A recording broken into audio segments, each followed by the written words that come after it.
Good afternoon, everybody. This is the Vanguard Show on podcast, episode number 6. Today is October 4th, 2020.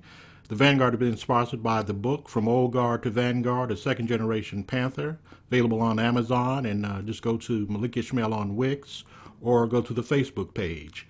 And today is definitely a wonderful day because my comrade, I've known him for quite a few years, and he did a part one interview with me, and it was so good we had to do a part two. So I want to welcome back to the program Dr. Kato Gato Cooks. How you doing, my brother? I'm fine, Brother Malik. How are you? Oh, good, good. I definitely wanted to do some follow up on it. There was a set of interviews that you did with Quora.com that I want to kind of pose to you that you can kind of talk to the people about. Some questions that they gave to you, and I thought you had some very interesting responses that really deserved a greater viewpoint, particularly via this program. First, one of the interesting questions they had was the Black Panther Party violent? My standard response to that follows Malcolm X's response. Okay, all right. Uh, Anything you do in self-defense or in common defense Yes, is not violence. okay, I mean, that becomes a natural physical response to an act of aggression. right, So, in that respect, the Black Panther Party was not violent. okay, We were about serving the people, and if we were attacked, we had the natural right, the responsibility to defend ourselves. right. Well, I think within American context, and Kathleen Cleaver brought this up as well, that the Black Panther Party analytically was almost like the Minutemen and women of early colonial America. Obviously, without the addition of slavery or the African Holocaust, but they said they were a local group of citizens that stood up to defend the community against aggression from the British Empire. And so, the thing is, she said it's not a perfect analogy, but do you agree with her on that point? Yes, yes. Okay. We what the Black Panther Party began with was that of securing the community, the Black community, because the oppressive forces in those communities were not working to help us grow and to defend us as individuals and as small groups. Hmm. Okay. So I Uh, thought I thought it was a good analogy. okay. Yeah, I thought it was pretty good too, and it puts it into a historical context that has some similarities. So I thought it was a good analogy by Sister Kathleen. One of the other questions that they had for you on Cora was, how did it go from most black communities being helped and protected by the Black Panther Party to being divided up by gangs like the Crips and the Bloods? That was a very odd but interesting question. I'm not sure why they asked you that, but thing is, I just wanted to get your replay on that. Uh, that actually was a false equivalency. Okay. Uh, there was never a situation where the Black Panther Party was involved in dividing the community. Right. So it wasn't either or. Right. The gangs in the Los Angeles area, and I can only speak to Los Angeles, Right. um, were carving up the communities because they wanted to own pieces of it. Right. That had nothing to do with the Black Panther Party. Right. In fact, gang members often would leave the gangs to join the party Right. once they saw that there was more to it um, than just what the media told them about holding up guns. Right. Because again, that wasn't really our focus. Right. We focus a lot of attention on guns in the beginning Mm. because that was a necessary tactic. Right. But what we have always been about, at least from the time 68 and beyond when I was involved, was service to the people. And the guns only became relevant when it became clear, and it was always clear, that the police forces would always use their guns to drive us into the dirt, and we Right. had the legal right to protect ourselves. We didn't we Mm. didn't have the weapons illegally. Right. All the weapons we had were illegally purchased they were legally purchased and legally owned. Right. Okay, and getting into that as well, I thought it was kind of a very peculiar question, but I wanted some clarity, on it. Particularly, I kind of like the way you said it in the interview. Uh, One point I want to also bring up is you talk about the self defense. Talk about the events of 41st and Central. What happened that day, or that morning, rather. Okay, I can't speak to that with any first person authenticity because I was not there. Okay. When the attack, when the LAPD attacked our headquarters on 41st and Central, I was working for KHJ Radio and TV Mm, in the newsroom. right. And that's where I heard about it. I was sitting at a desk and I saw it come in over the AP, over the Associated Press wire. Okay. So, from other than hearing it from AP and speaking with brothers and sisters who were involved in it afterwards, Yeah. I don't have any firsthand knowledge. Okay. That film, 41st and Central, probably gives more accurate information than I could give because I was not there. Yeah, and that was filmed by Gregory Everett, right? Yes. Yes. Yeah, I got a chance to see it in the Pan African Film Festival, which they have in L.A. Hmm. Every year. Unfortunately, it wasn't this year. I think it didn't take place, but I used to go just about every year. So I just wanted to kind of ask about that. And also, I was going to ask, what was Angela Davis's involvement with the party? Because some people believe she was a member, some people say no. Well, to my knowledge, she was never a member of the party. Okay. And I think she's acknowledged she was never a member of the party. What she was, she was in a group called the Che Lumumba Club, Okay. which was a black collective of the American Communist Party. Okay. In fact, they had an office a couple of blocks down the street from the Malcolm X Center in Los Angeles, where I worked at the time. Okay. So no, she wasn't a member of the party. She knows all the leadership. I mean, she had a personal relationship with Elaine and Huey and people like that, but she was not an actual member of the party. There were a lot of people who were aligned with the party, who supported the party, Right. who were not members. Okay. Gotcha. Um, Yeah, yeah. I remember Franklin Alexander. He was to come. He used to come by the Vanguard's headquarters on Martin Luther King, but he was part of that cadre, I believe, with the Che Lumumba Club, right? Very likely. I don't know. I knew him when he was connected with the Black Panther Party. Oh, okay. Right, right, right. Yeah, Okay. and I mean, back in the beginning when the Southern California chapter first opened. Right. And I remember him leaving, and I think he went to the Che Lumumba Club, but I don't know. Okay. And what were the goals of the BBP during its critical era, or critical stages? What was the end goal of the Black Panther Party? Again, I can't speak for the Central Committee. Okay. I worked on the tactical end. I was one of those folks who in the street, Okay. not making the strategic decisions, Right. just Right. carrying out orders essentially. Hmm. And our objectives were stated in the 10-point platform and program.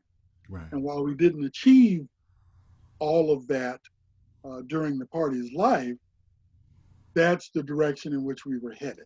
We developed community schools, and I worked in the Liberation School in Los Angeles. And that was, again, part of one of the points in the platform and program where we wanted to give our children an education that reflected their place in the history of this country and in the history of the world. Okay.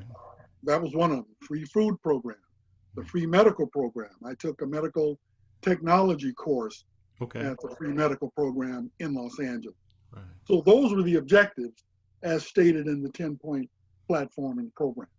And everything we did worked towards those objectives. Yeah, I remember many of those pictures, some of which are depicted in the From Old Guard to Vanguard photo exhibit, where you see Kwaku administering some things, you doing some things. It was just a, Yes. yeah, can you kind of get to that kind of history that you guys accomplished? And we picked Uh, up later?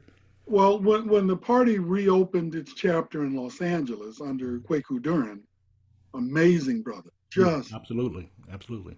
just visionary. I mean, I always say that about him because we lived together in the same house. Right. So I get a chance to see how his mind worked when he wasn't in the public sphere. Right. Right. And it was, again, everything was tied to the 10-point platform and program. Hmm. When we sat down to have meetings about programming, the question that would come up would be, where does it fit within this platform and program? Okay. It has to be consistent with this. We had a consumer survival program where we gave consumer assistance to people in the community. When we restarted the Southern California chapter, we did not have a free breakfast program because it was counterproductive at that time. Okay. The LA school district had already co-opted Right. the breakfast program. Okay. And we weren't doing it just to be doing it. We were trying to fill needs. Right. What Right. we did was we opened the chapter with a free food distribution. Okay. And we did that periodically. And Boko was one of the brothers who led Boko Freeman, Charles Boko Freeman, yes, absolutely. just passed this in July of this year, was one of the leaders in going into the field and pulling the groceries together, getting grocers and other vendors to contribute so we could make these food distribution on a regular basis. So we did those kinds of things. We even had a Seniors Against a Fearful Environment conference. Yes. Because we were trying to raise money to get vans so we could ferry senior citizens to their meetings, to pick up groceries, things like that. Everything was tied to service to the people, which was tied to the 10-point platform and program. Well, as you know, Brother Boko was a soulmate of yours, as well as comrade and friend, and as well as a mentor to myself and friend.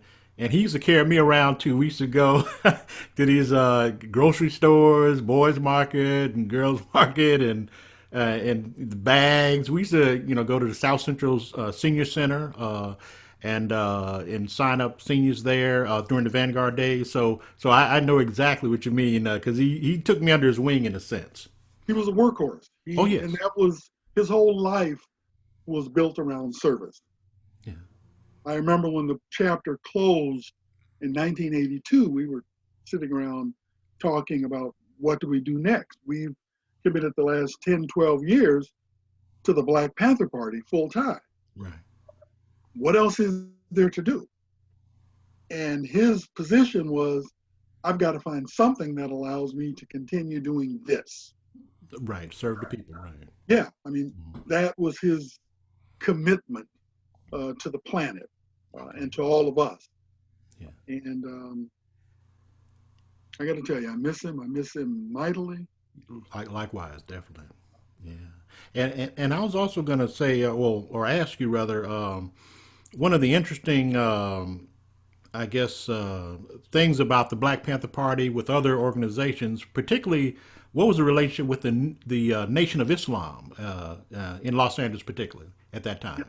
That question comes up a lot. Yeah. And I can tell you this: I did work with the Nation of Islam back in the early '60s. I taught martial arts programs to the Fruit of Islam, their security cadre. Right. And there were things I supported completely. There are things about the Nation of Islam I still support. Right. Yeah. I'm not Muslim. I'm not spiritual or religious. But I support anything that makes us better as people, that moves us forward. I know Richard Pryor once had the saying, I support Black people doing anything possible. Wow. That's pretty much my attitude. Okay. I've seen the nation pull people out of the gutter Yes. and develop within them an entrepreneurial spirit, get them cleaned up, get them focused. I support all of that anytime it happens, wherever it happens. I don't remember the Black Panther Party and the Nation of Islam ever having a conflict with each other as groups, even on the street. And again, most of my work was on the street, selling newspapers and collecting donations. Right. And if I and selling newspapers. So if I ran across some of the brothers out on the block selling papers, we'd have friendly conversations. Right. and gone about our business. So I never saw or experienced or heard of a conflict between the two. Right. People outside of those organizations can create a conflict in their minds Right. and in the media, but as far as I know, none existed. Well, We had a common enemy. Yeah, exactly, right. And we were not enemies to each other, in my experience. Well, when you think about the Nation of Islam in terms of influence, obviously it starts with the progenitor Panther, Malcolm X. Yes. And, the influence that it had on Eldridge Cleaver and L. Prentice Bunchy Carter, right? Yes. Yeah. Yeah. And much of what the nation developed into is owed to Malcolm X. Right. He right. created a lot of that direction. Right. So there was no reason for us to be in conflict with each other. Okay. They had one approach, and we had a different one. Right. But we were not in conflict. Okay. I was watching an interview on TV, a TV interview with Huey Newton just recently. And there was a woman who stood up in the interview and said, the Black Panthers are doing it wrong. Martin Luther King was doing it right. Mm. And my response to that is, we were all doing it right. Right, right. There is no one way to do this. This is an elephant of oppression. Right. And we've all got to bite based on where we are. Mm. You're going to bite the tail a little differently than you're going to bite that front thigh. Right, that's true. Yeah. That's so true. We're all doing it right. There was no wrong way to do it as it relates to those. Mm-hmm. There were clearly wrong ways to do it. Right. But if you're looking at Martin Luther King's approach, right, that was an excellent approach, because as Malcolm said, if they looked at Malcolm X and looked at Martin Luther King, and by them I mean the oppressors, they're going to want to say, we better go over here and listen to King. Right. You don't want to have to deal with Malcolm. Right. He was the alternative. Yeah. You needed both of those forces at play. Yeah. In the same respect, you needed the Black Panther Party. Right. For what we brought to the table. We forced them to acknowledge some of the deficiencies in capitalism and in American imperialism. Right. We forced that in places where other organizations could walk to the table and very gently manipulate that process. Okay. But all of these processes were necessary, and all of them were correct and accurate. Okay. Yeah, and also I'd like to ask, in that regard, was the Black Panther Party strictly Marxist in its ideology? The Black Panther Party, we read a lot of Marx. Okay. All right. We read Marx, Lenin, we read Mao, we read James Baldwin, we read Frantz Fanon, right. And we created our own thing, led by Huey Newton. Yeah. And ultimately, it ended up being, we were revolutionary intercommunalists. Yes. So there was a Marxist thread in it. We took what we believed to be the utilitarian aspects of Marxism, right, but we were not Marxists. Okay. All right. Karl Marx would say that he was not a Marxist. Right. That's true. So it's kind of like the Bruce Lee analogy. Yeah. He takes pieces from everywhere, right, and creates an art that works for him now. Okay. And that's what the Black Panther Party did. We didn't rely on anything that came out of 1930, 1940s, the Industrial Revolution. We took all the data we could, all the tools, and molded it into something that would apply to today. Okay. All right. And also I'd like to ask about the cause and effect, or cause and impact of what they eventually called the split in the party. Can you add something to that? Because a lot of it's kind of cloudy as to what happened, but did you want to speak to that?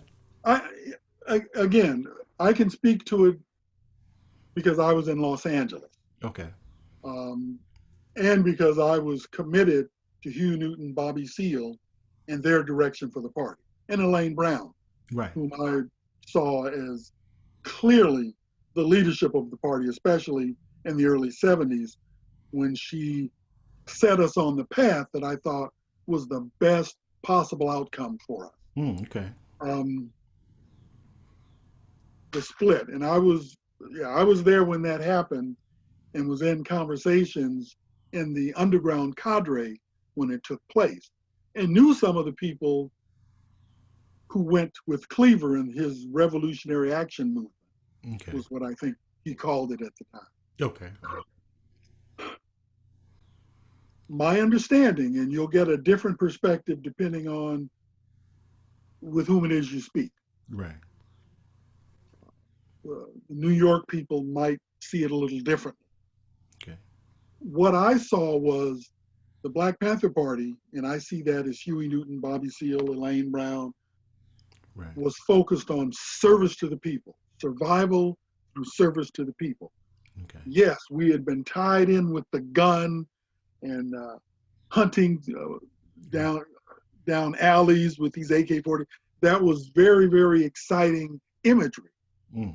But the party at its core, the core that I lived, was about service.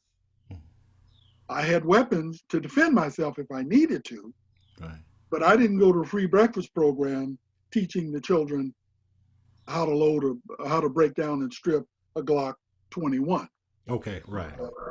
That wasn't what we were about. What I saw Eldridge, and this I only got from his public pronouncements, was we need to go to war now. Okay. Right. Right. Let's get these guns and let's go kill some pigs. Okay. And again, that was a lot of the rhetoric from the early Black Panther Party, but that was not the reality of the Black Panther Party. Right. Okay. All right. And I saw that as the split. I saw Eldridge as buying into that imagery, that bravado, and thinking that that was the revolution. Okay. And for us in America, at that time, that was not our revolution. Okay. Oh, okay. There was no way we could have prevailed at that revolution. Okay. Our revolution was protracted warfare.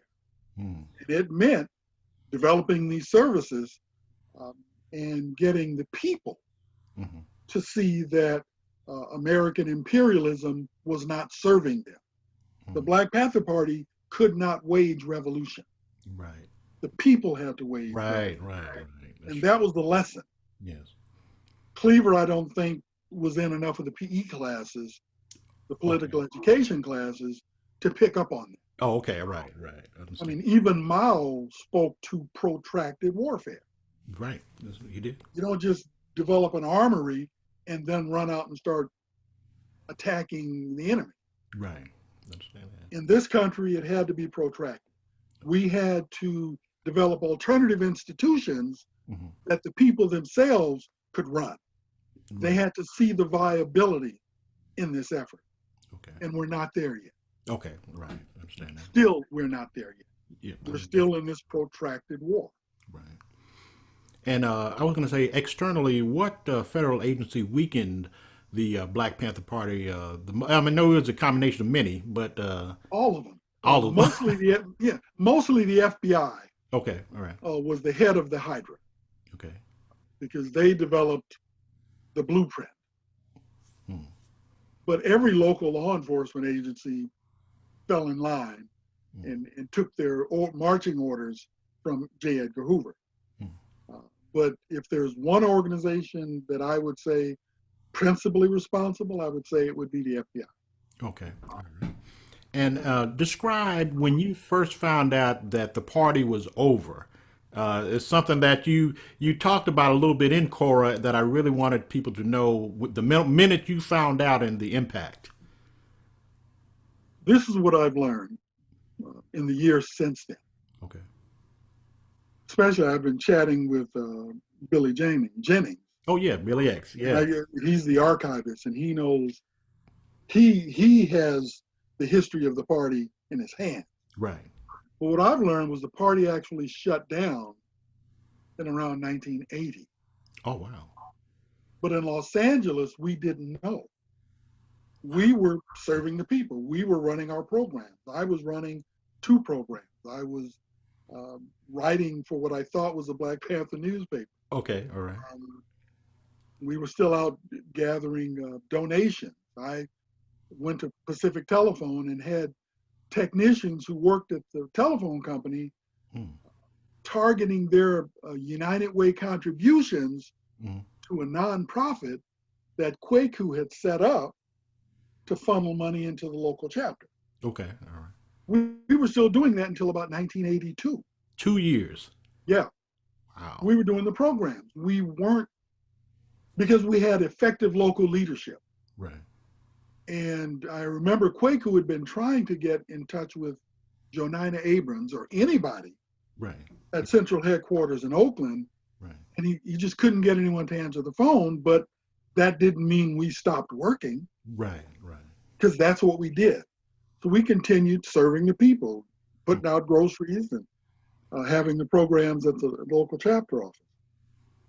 And I picked up a magazine in early 1982. Okay. And I think it was called New Time. Okay, right. That was the name of the magazine, right. New Time. And the headline was "The Party is Over." It had a picture of the Black Panther on it. And I looked at it, I opened it, and I read the first paragraph, the opening paragraph, and it was talking about us. Wow. So I bought all of the magazines on the stand. Okay. Went back to the collective. We all lived most of us lived in a safe house, collective. Okay. Yeah. And I gave it to Kwaku, and I gave it to Virginia Harris, who was one of the leaders of the local chapter, and I gave it to everyone there, and we immediately sat down, read it, talked about it. Okay. That was how I found out that the party had closed.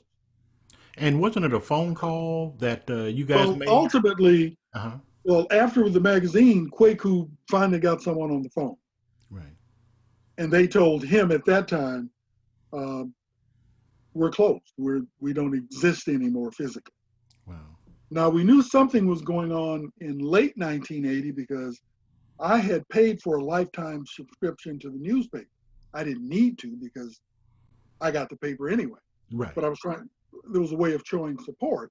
I got a letter that said, we're discontinuing the newspaper. Wow. And there won't be any refund. Wow. Okay. That told me that something was going on. But again, I was busy doing the work. So I let Kwaku worry about all the strategic stuff.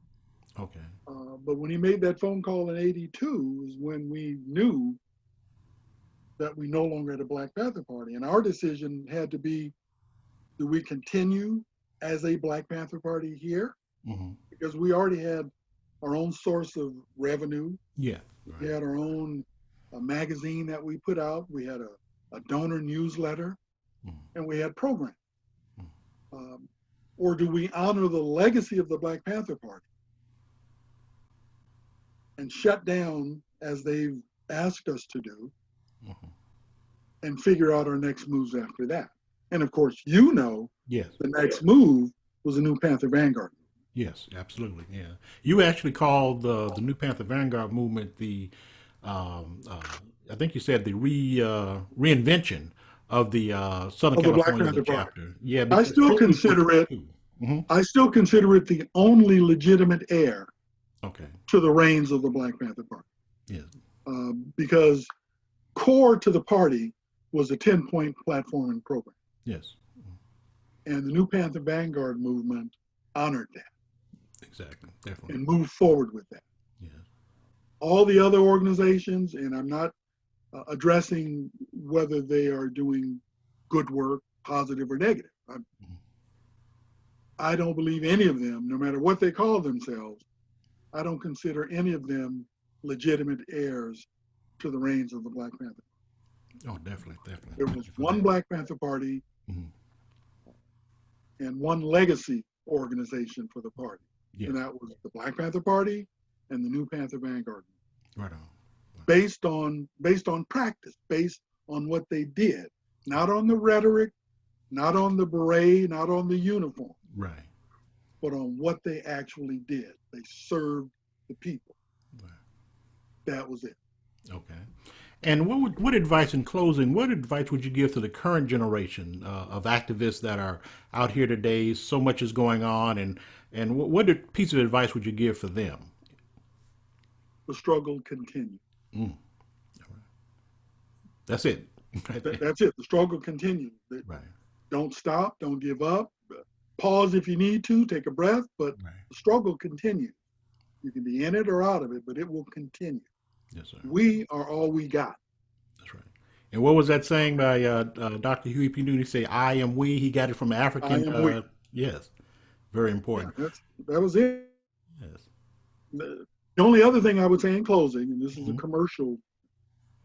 Today's my son's birthday. Oh, happy birthday to your son! Definitely. Yes. Seco cooks. Okay. He writes under the nom de plume of Peter Mack. Okay. Yes. He's written 27 books, 27 novels, and a Oh, couple of memoirs. okay. And I love him madly. Oh, beautiful. He's a Panther Cub, like my daughter Akiko cooks. Yes. Yes. Very proud of her as well. I know. Yeah, they're out there doing the Great work. And my other daughter, Carisha cooks. Okay. They're out there doing the work. Right. And I honor them, and they honor us by continuing to do that work. Absolutely. Well, sir, it's been a pleasure to speak back with you. We had to do a part two because the part one was just wonderful. There's so much to cover. It's so much to cover, and even more. But we're going to definitely get back together real soon. And I thank you for appearing on the Vanguard Show today. The pleasure is always mine, comrade, brother. Look, have a great day, and you take care. Power to the people. All power to the people.